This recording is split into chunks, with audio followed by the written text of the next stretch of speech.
at my father's retirement gala. He lifted his toast and declared, "My true children are only those who brought me pride."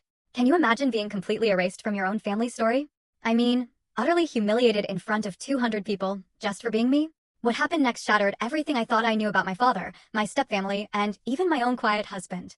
And it all started at a retirement dinner that went horribly, gloriously wrong. My name is Olivia Hamilton, and I'm 35.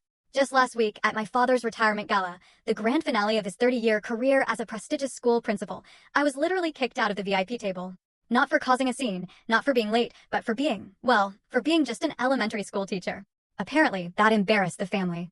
My stepmother's corporate lawyer daughter, Jessica, took my seat and, far worse, my promised place on a $5 million education fund board.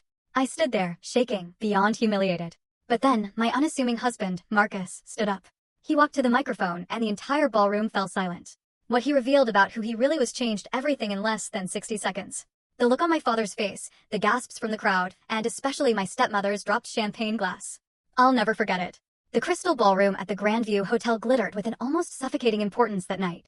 Crystal chandeliers cast golden light over tables dressed in ivory, with orchid centerpieces that probably cost more than my monthly groceries. This wasn't just any retirement party, it was Robert Hamilton's grand finale. And he'd made sure everyone who mattered in the education world was there. Marcus and I arrived a little late, thanks to unexpected traffic. I smoothed down my navy dress, the nicest one I owned, bought 3 years ago for my own teaching award ceremony. Marcus looked handsome in his simple black suit, but I noticed him checking his phone constantly. "Everything okay with work?" I whispered as we stepped into the buzzing room. "Just some last-minute details," he said, squeezing my hand. "Nothing to worry about." The room was packed, school board members, principals, major donors, even reporters. A photographer snapped away near the stage, where a huge banner declared, "Celebrating Principal Robert Hamilton, 30 years of educational excellence."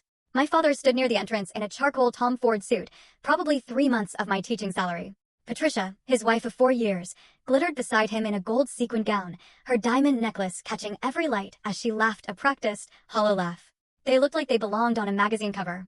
"Olivia," Dad boomed when he saw us, his smile not quite reaching his eyes. "You made it."